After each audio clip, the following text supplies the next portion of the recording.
Welcome to B2B Marketers on a Mission, a podcast for B2B marketers that helps you to question the conventional, think differently, disrupt your industry, and take your marketing to new heights. Each week, we talk to B2B marketing experts who share inspirational stories, discuss their thoughts on trending topics, and provide useful marketing tips and recommendations.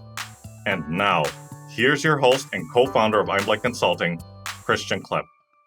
Okay, welcome everyone to this episode of the B2B Marketers on a Mission podcast, where you get your weekly dose of B2B marketing insights. This is your host, Christian Klepp, and today I'd like to welcome a guest onto the show who has made it his mission, well, one of his many missions, I should say, to help B2B marketers and startups to bring clarity to their strategy and develop the right content for revenue generation. So coming to us from Chennai, India, Mr. Yaagneshwaran Ganesh. I hope I pronounced that properly. Absolutely. Vanakkam, Nikalchikko, Varaverkaren. Welcome to the show. That is amazing, Chris. I love this. I love when somebody greets me in my mother tongue. So nice of you to do that background research and get this right. So thank you so much.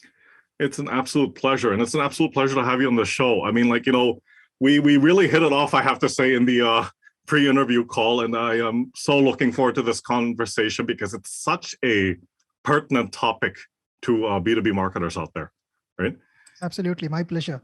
Okay, fantastic. So Yaag, I mean, here comes the understatement of the year. Your name or your reputation needs no introduction, all right? You're an accomplished global marketing technologist. You're a published author, and you specialize across different B2B marketing disciplines, yeah? But for the sake of this conversation today, let's just narrow it down to the topic of B2B content marketing for revenue. So I'll say that again, for revenue. So just from your own perspective and your own experience, tell us about some of the major shifts that you've seen in this area and why you think B2B marketers should be paying attention to them. Right, absolutely. So this is a very important and also fun question because we are recording this in November, and as we get towards the end of every year, this is a topic that pretty much everyone starts to write about. Trends to expect in 2022.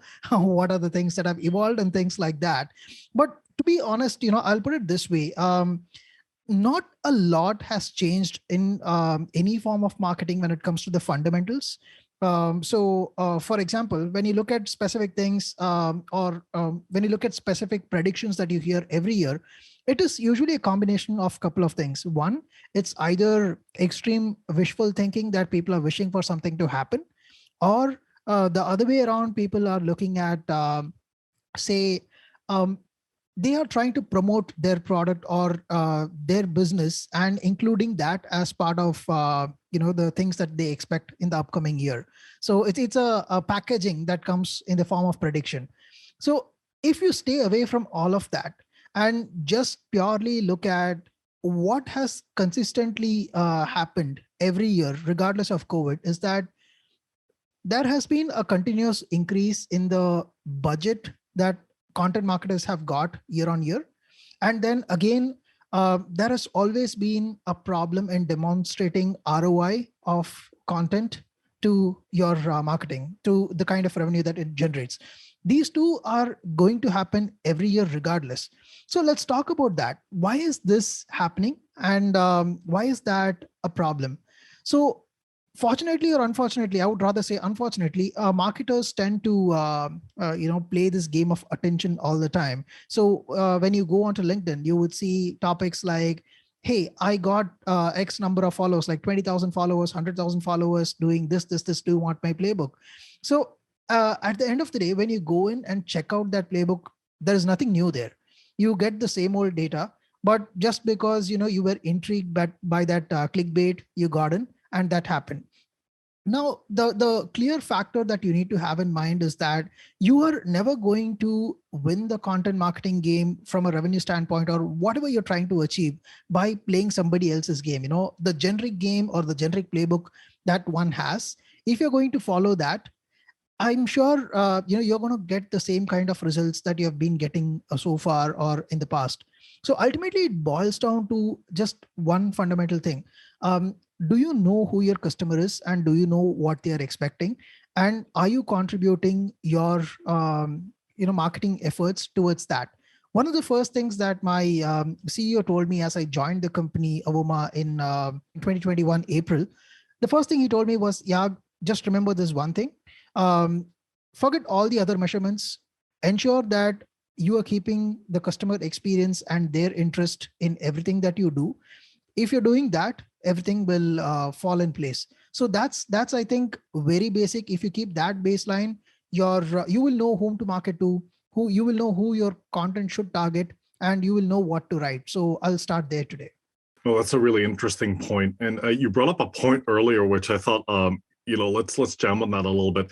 Like, why do you think B2B content marketers are so seduced by, okay, let's jump on the bandwagon, or let's use these latest tools because, we heard that this is going to help up our game when it comes to content marketing. I mean, why is there so much of that going on out there? Right.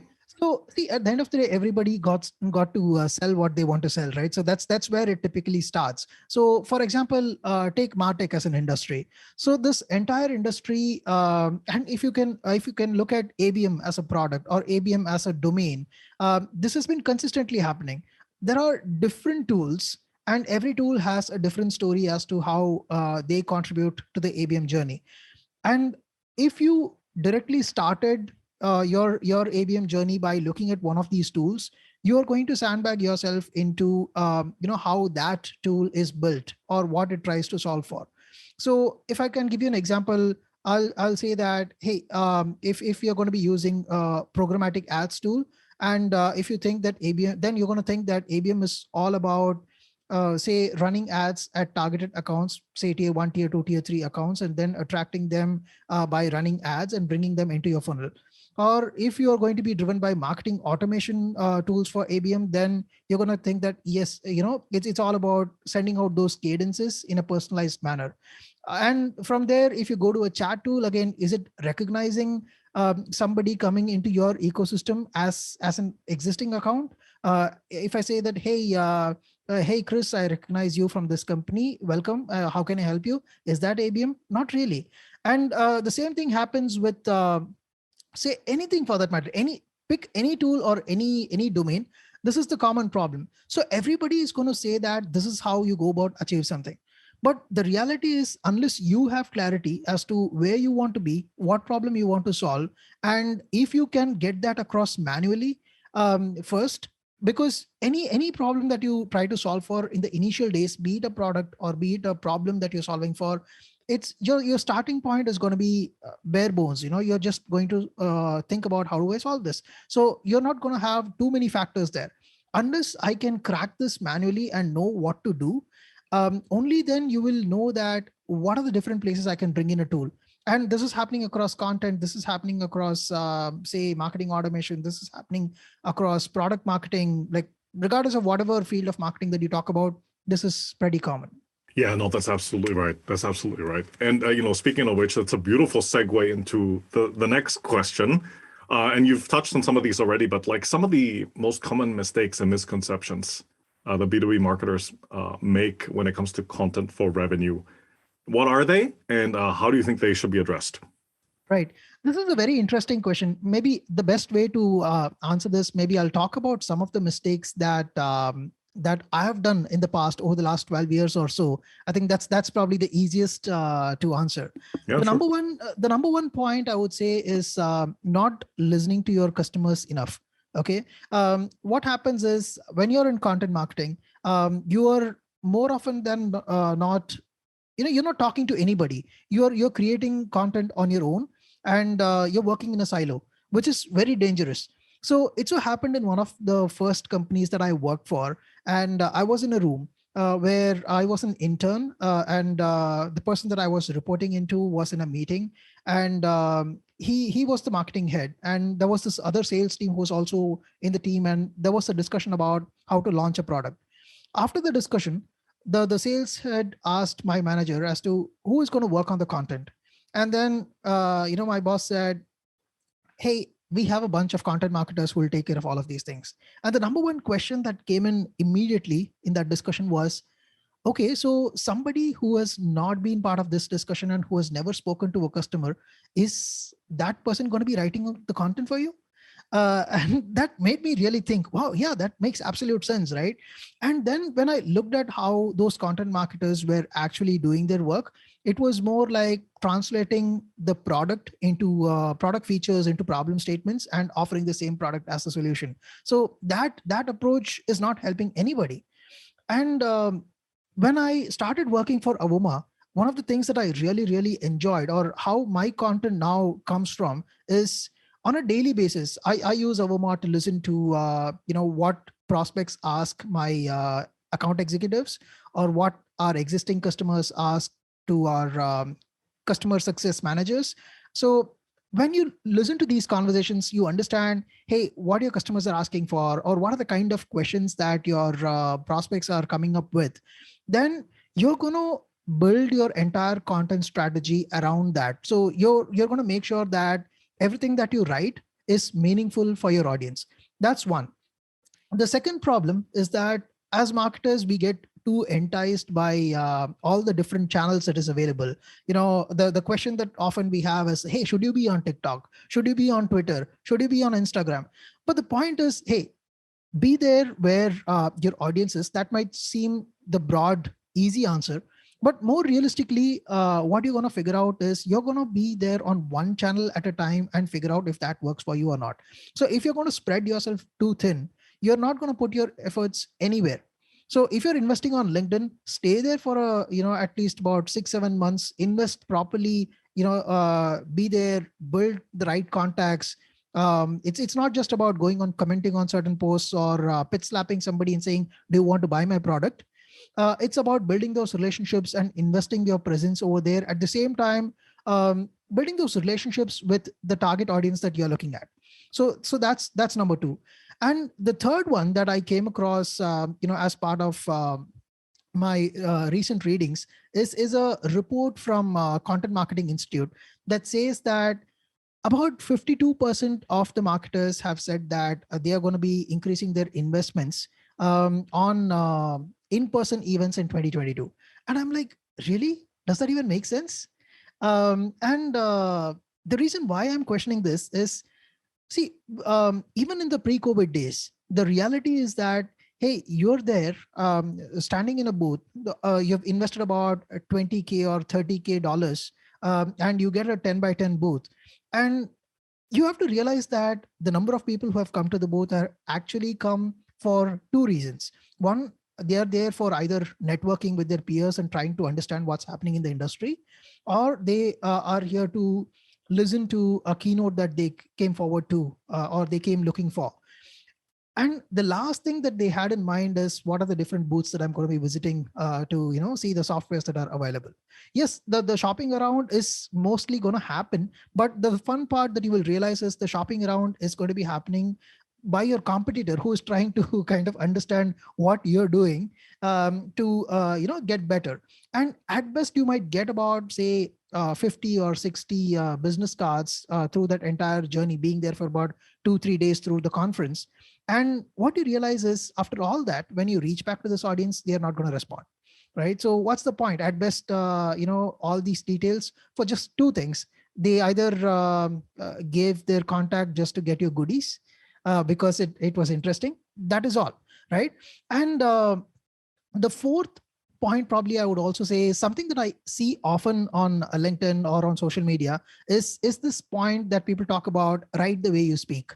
Okay. Write the way you speak, yes, makes a lot of sense, because you don't want to complicate the way you speak. But here's another caveat to that: do people really understand the way you speak, right? So I speak to That's absolutely true. Yeah. Yeah, exactly. And the point is, internally, me and my colleagues are probably going to refer to some parts of our product in an internal jargon. And if nobody from the audience is going to resonate with that, or not going to understand, like, say, for example, there are two ways of saying what I'm going to say. Either you can say that, hey, connect all your channels and get it in a single pane of glass where you will be seeing things end to end. Or I can say that, hey, enabling marketing orchestration. Now, which one is more simpler? Which one do you get? So at the end of the day, it's about making sure that you know who your audience is, and communicate in a way they understand, and more importantly, communicate the set of things that are important to them and not to you. So yeah, these are some of the things that I keep coming across. Yeah, those are pretty spot on, and and thank you for sharing your experience, because we all started from somewhere, right? We all Yeah. made these mistakes, but man, to your point about yeah, I totally agree with you. Like going into next year, or even the year after, like, are people really gonna fork out so much money and to invest in a trade show booth? I mean, I still find that very questionable. I mean, I know it depends on the industry, but highly unlikely, right? And the other one, totally agree. This whole right the way you speak, I would say it depends, right? Because does everybody really want to listen to your very jazzy and casual tone when you're posting on LinkedIn?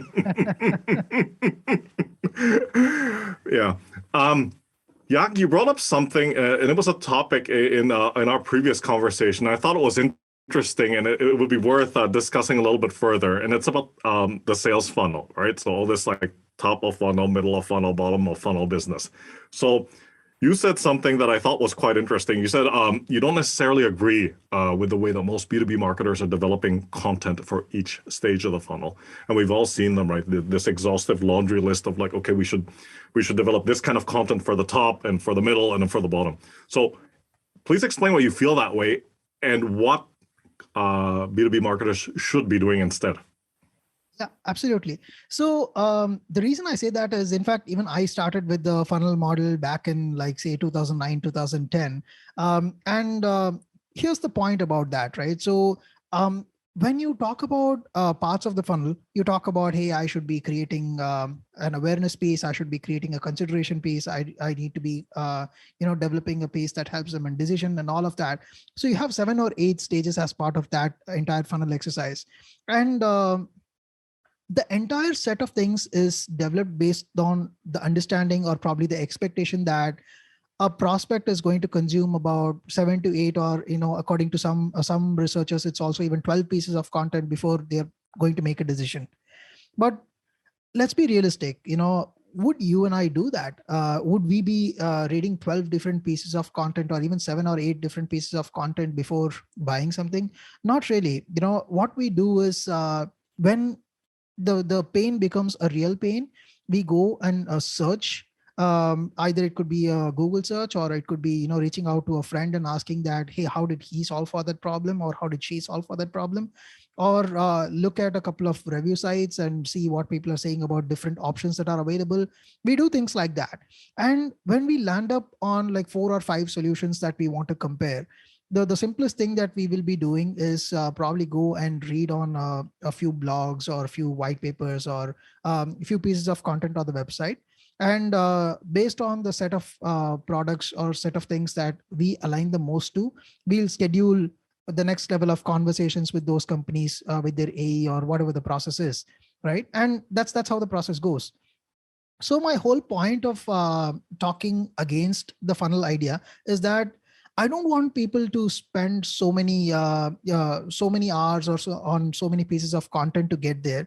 Rather, my point is, can you reduce that entire sequence? Can I combine multiple levels of layers of the funnel into one piece of content, right? So when I talk about something, like say how to do something, like in one of our blogs, I talk about how to use conversation intelligence to say reduce potential customer churn. Okay, so in this entire process, I can do 2 things. I can tell you, everybody in the SaaS world knows that churn is a big problem and everybody wants to solve for it. And I can talk about, hey, what happens if you don't solve, and here's how you go about solving it. Now, while I give you the solution as to how to solve, I can show certain screenshots of how I solved it. There is no need for me to be out and out saying that, hey, Avoma solves by doing this. I need not sell Avoma, but I can simply show certain screenshots in the entire process, so that I can convincingly tell you that this is how you solve this problem. But at the same time, I've also shown that, hey, my product can do it without explicitly saying it. Now, what I've done is, I've made you aware of a problem. I've also shown you a way to solve the problem. And I've also given you the solution as to use this product this way to solve this. Now, there are 3 or 4 steps that I've already concluded as part of that journey. So if we can think about ways like this, it need not be just in the form of written content. It can be in videos, it can be creating a set of video demos for people to talk about different use cases, and then do it that way. So whatever way you want to do it, you can. But my only whole point about the funnel is, don't expect people to come in again and again to take the same kind of action and consume more content, because people don't have that much amount of time. Let's be realistic and let's understand the people's journey. And as marketers, there's no point in marketing yesterday's style, where people are working for what people are looking at, what they want to do tomorrow using today's technologies. Yeah, no, that's absolutely right. I mean, it sounds to be like what you're saying is, trying to find a smart approach to help reduce that sequence a bit, because it sounds to me, and we've all seen it, right? There's a bit of an overproduction of content, right? Yeah. And maybe more often than not, these marketers fail to take a step back and say, okay, so what are we producing all this content for? Is it even absolutely. worth it? Right? We are always producing tons and tons of content, and is it even useful? At the end of the day, again, when you go back to the initial content marketing trends, everybody's going to say that, hey, the amount of content created is increasing. That's true. And the same time, have we ever thought out that, hey, is the content that we are creating useful for people? I don't need to create a piece of content to tell you how to create a GIF. There's absolutely no reason. And at the end of the day, if I know that who my customer is and what are the problems that they have on a daily basis, and if I can precisely talk to that problem, I'm being helpful far more. Because this is again another school of thought, where instead of writing for the prospect, it is always better off to write for a customer, because you very clearly know what their problems are and how you have solved for them, and that becomes a very clear solution. You understand their context, than aspiring to solve somebody's problem that whom you don't even know. Who you don't even know and might not even buy your product. Exactly. All right. I mean, because we're talking about like content for revenue, talk to us about the goals that you think B2B marketers should be setting when it comes to content marketing, and then specifically measuring the outcomes for content from a revenue standpoint. So what metrics should they be measuring? Right. So this is again, a brilliant question, because when it comes to content, as I initially spoke about, the number one problem that we always have is, how do I give you the ROI for my content, right? So that's where the core metrics comes into. And here's the thing, right? So again, when it comes to content, content is going to be one area that is not a silo. There is sales enablement, there is product marketing, then there is your podcast, and then there are sales, and there are multiple different functions in your organization. And content is a horizontal piece that goes across all of these things. Think of this as a T-shaped funnel, but with multiple vertical layers and one horizontal layer called content going across all of this. Now, the way you got to think about this is, okay, let's take product marketing. How does content contribute to product marketing? Product marketing has four interfacing layers. A product marketing team interfaces with customer success, a product marketing team interfaces with the product team, and then they also interface with the marketing team and the sales team. Now, using content, how do I enable product marketers to improve adoption, which is a layer that the product marketers have a dotted line reporting with the product team. So they care about adoption. What are the kind of things that I do in terms of onboarding, or in terms of go to market? So what are the kind of things that I do there to improve that adoption? So influenced adoption is one metric that you can look at. And the next set is, if you look at the same product marketing interface with sales, let's look at the sales deals. What can I do for sales enablement? What is my influenced revenue there? In that case, when you hear, again, using a tool like Avoma, what you can do is you can consistently hear the top 3 or 4 competitors that your prospect often compares you with. So as a content marketer, what I can do there is, in that interfacing piece, I can create 3 or 4 battle cards for sales enablement. and say that, hey, these are the pieces. Whenever people ask you questions around how do you stack up against this competitor, you can, enable them with those things. Then again, think about what I can do with renewals when it comes to customer success. How do I continuously keep our existing customers see value in our product? What are the kind of pieces that I can create? What are the, or can I keep sending them a few nurture emails? Again, think about if it adds value, or is it going to be coming across as yet another email that they would eventually mark as spam and push it away. So those are the kind of things that you look at when it comes to product marketing. Now again, think about, even if you had to broadly think about the entire blog verse in itself, you know I would say, instead of thinking about the number of visits that you're getting, or the traditional click throughs and all of that, I would simply look at two simple things. I would look at what is the time on page, time on page for each of these blog posts. So what that tells you is, very clearly it tells you that, have you attracted the right audience, right? So if the time on page for each of your content pages like blogs is more than about 3 to 4 minutes, you can be absolutely sure that you have attracted the right people because they've spent enough amount of time. Okay. And then another thing as an extension that you need to look for is, how many pages are these people visiting, right? So after spending about 5 minutes on my blog post, are they visiting another 5 or 6 of my product pages? Okay, that means I've influenced that journey in the right manner, and they are taking the desired course that I would want them to, or at least they came looking for that, and this was helpful.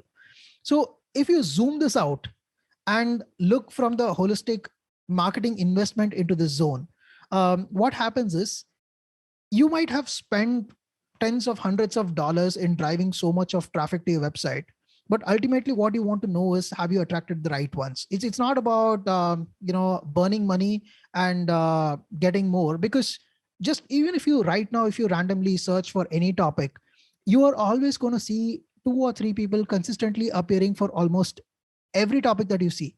Okay. And the point is, the moment you go into that page, if you did not find the actual content that you were looking for, regardless of the clickbait of a heading that it was, you're going to bounce off. You're going to not going to spend time there at all. So ultimately, again, I'll keep coming back to just those two things. Do you understand your customer, and are you talking or creating content solving to their problem? And all of those metrics that I just mentioned as a measure will definitely align to understanding the if it's the right audience or not, by getting these numbers right. Well, that's absolutely right. And, thanks for sharing those. And, back to what you were saying earlier, I think what you're also referring to as dwell time, right? So like, how much time these visitors like spend looking at your content, looking at the page, right? Versus, oh, look at all these click-throughs or these MQLs, there's, this topic has been discussed more times than I care to count on LinkedIn. I have a interesting thought on this. Yes, based on the kinds of people that you see on, social media, it becomes an interesting debate as to, hey, MQL is bad, this is good, this is bad. It's, lead gen versus demand gen and all of that. But fundamentally, let's look at things from a first principle standpoint. At the end of the day, it is not MQL versus SQL or a PQL or whatever it is. At the end of the day, what you simply want is to be clear about how you want to define that particular contact or account coming into your ecosystem. Now, if you are looking at that sign up who spent, say, who came into your product, who signed up and created a few accounts or took a few desired action and became active, you're looking at them as an MQL. That's still fair enough. Whereas if you are just considering some ebook download and giving those contact to your salespeople and saying that this is an MQL, that's not fair. So ultimately, it boils down to how you qualify and what is the SLA that you have within the company. You can call it MQL, you can call it SQL, whatever you want. But ultimately, it's the definition that you have internally that drives the sanity of how things should work. Yeah, well, that's a fair point. That's absolutely a fair point. You've given us a lot of great advice already, but give us something actionable here. And what I mean by that is like, what can B2B marketers do right now to improve their content marketing with the aim of generating revenue? Yeah. So one of the points that I discussed some time back, I'll probably reiterate that as the core key action item here is maybe invest on a good conversation intelligence tool wherein you can, because as a marketer, it is important for you to be talking to your customers and knowing what is important for them and creating content based on what is of importance to them rather than your assumption. So by investing in a conversation intelligence tool, what you can do is you can consistently understand trends as to what are the kind of things your prospects are looking for, what are the kind of questions that your customers are asking, or what are the kind of feature requests that are often coming up into your ecosystem that you can even discuss with your product team or even float out a growth hack to test if it's going to work. Or even you look at some of these specific details as to, well, in fact, I'll give you one of the experiments that we did internally. um, uh, you know for us at Avoma, we wanted to invest on we do support quite a few conferencing tools like say Zoom or Google Chrome, Google Meet and all of that. But one of the things that we wanted to do was we wanted to build an app specifically for Zoom, wherein you would get this entire in-app experience without going out of Zoom to experience Avoma. So the reason we decided to do that was when we consistently heard what was the most used conferencing tool by our customers as part of these conversations, that data kind of became very clear. Okay, so once we had this data, then it helped our product team to invest more on that. It helped our marketing team to develop more things around that, do our research and things like that. And even when we proposed this tool or app to Zoom, we had data to show that, hey, you know what, X percentage of our customers actually use Zoom. So it makes sense for you to get these many people into your ecosystem through Avoma. So at the end of the day, that's why I keep hopping on to understanding your customers and prospects. Today it could be a conversation intelligence, tomorrow it could be something else, but the fundamental factor is know your customer. There is no substitute to that. Yeah, no, that's absolutely right. That's absolutely right. Rather than playing this like guessing game, right, which can be not only dangerous but quite costly, right? You're gonna have a lot of fun with this question because this is probably something you don't get asked a lot. If you had 10 times the marketing budget that you have now, what would you spend it on and why? Yeah, you're absolutely right. This is a very interesting question. And also, I have never got this question before. And I'm thinking on my feet. But okay, what I'm going to do is right now, my entire marketing thought process is based on what my current budget is and what my internal resource structure is, right? So if I have 10x the budget, I'll be looking at multiple channels, or more importantly, I'll be testing out a lot of many different things and building out specific teams for that. For example, today I've invested on content marketing and performance marketing. Then if I have 10x the budget, I'll try out few different options as well, or establish systems around, say, for example, product marketing, which is a fundamental thing that I want to look at. And then I'll be investing on, say, advocacy programs. I'll be investing on partnership programs, which is very important. And then I'll be looking at doing a set of virtual events that is, more like a webinar to improve our brand presence, and probably also invest some of the money on PR as well. So because at the end of the day, brand is significant part of all of the things that you do. And if your brand becomes visible to the right audience, in an enough manner, then your overall CAC is going to come down. So yeah, these are the possible 4 or 5 different places I'll expand on. And more importantly, I'll invest majority of these resources in bringing in the right people into each of these systems. Sometimes what or in fact most of the times what matters the most is if you have the right people on these right areas, that including that they're most passionate about those things and solving those problems, I think most of the things can take care of itself. Yeah, absolutely, absolutely. No, that was a great list, and I'm going to sound a little bit biased because me myself, I'm a brand strategist, so of course I'm going to agree and say yes, brand is a very important asset. um, Absolutely. so you've brought up a couple of these already in the past, a couple of minutes in this conversation. But what do you see is the biggest challenge right now in the world of B2B content marketing? Right. So again, it's a recurring problem. Two problems. One I would say is always, are we talking to the right audience or attracting the right kind of people? But most important problem to solve for, or what I see as a challenge, is it's important to have realistic expectations from your content marketing. Sometimes we can go too overboard, and we might start thinking that, hey, how many leads has content marketing contributed to, or what we have invested on SEO, for an example. Okay, so we have invested on SEO, it's been a month, but what is the revenue from SEO? There are certain things that are going to take its own time, so you need to be realistic about your investments there. And maybe I can give you an example with a content piece that I wrote recently, and compare two different content pieces, and Sure. tell you about the expectations there. So one of the blog pieces that I wrote today and published was on team selling. Okay, the blog on team selling has a very different approach, or it's written for a very different purpose, versus the other blog where I earlier spoke about using conversation intelligence to you know reduce your potential customer churn.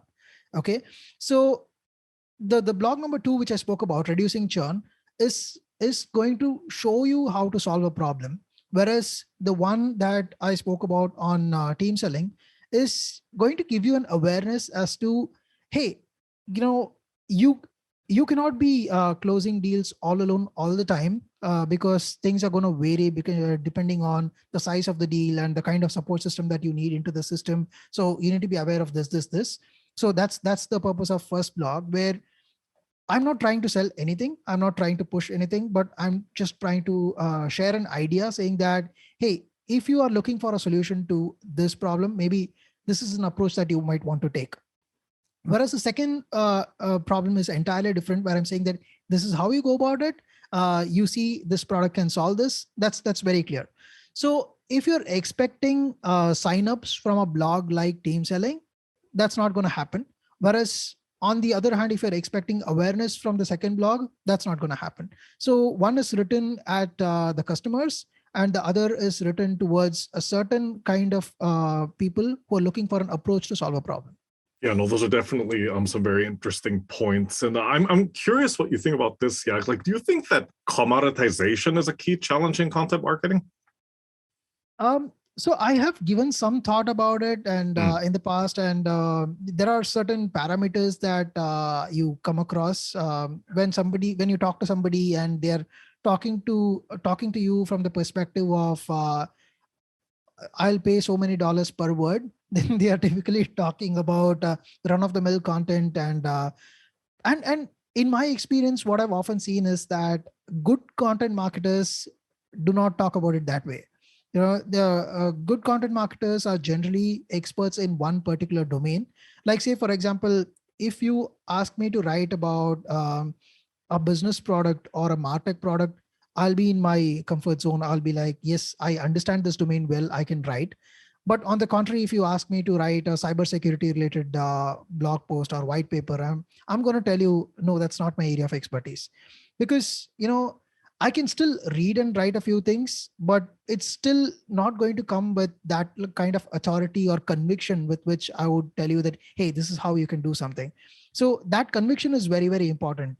And commoditization discussion also comes a lot because of, there's AI writing content for you, there are people writing content for you, there's that angle as well. But see, I'm not necessarily worried about who writes the content, as long as the content is useful for people.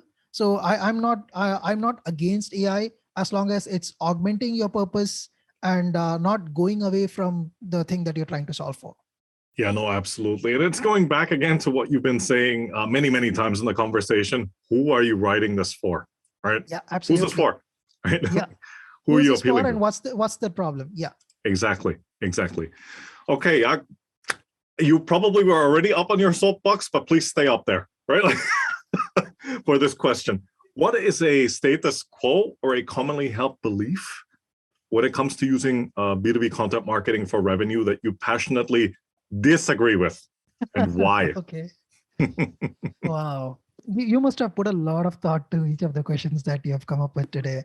Oh, yeah. Um, right. So, in this area, if I have to pick one point that you generally see a lot of people talking for it, is this factor called personalization. Okay. And I'm dead against this idea of personalization, and I'll tell you why. Um, so personalization is again one of those martech stories where martech vendors try to pitch you and tell you that, hey, these are the kind of data that you need to know about people so that you can personalize this experience. But the reality is, okay, the best way to explain this is I'll give you an example. Now you get a pitch slap on LinkedIn where somebody says that, hey, I saw you on LinkedIn, you and I went to the same school, or we support the same club. Do you want to grab a coffee and do you want to talk about how my product can solve your problem? I'm like, heck no. The personalization there is not to understand whether we went to the same school or we support the same football club. The point is how your pitch is relevant to what I'm solving for right now.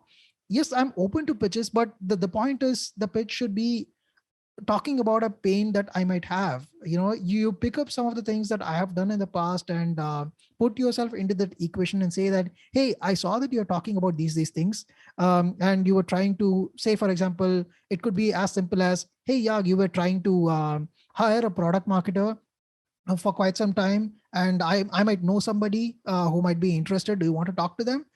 That's a great pitch. That's actually helping my cause. Or you could, it could be something like, hey, you had that particular problem and I came across this product that solves for exact thing that you were looking for, and they have a 14-day free trial. Maybe give it a spin and see if it works for you. Still a good pitch.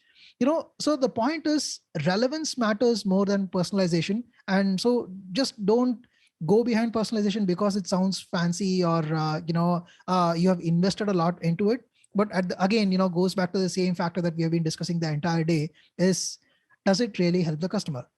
And amen to that, especially with the pitch slapping, because I was talking to somebody else about this last week, and a lot of this so-called like personalized approach on LinkedIn is actually nothing more than a veiled sales pitch, right? And it's not even veiled properly enough, right? Absolutely. Yeah. Yeah.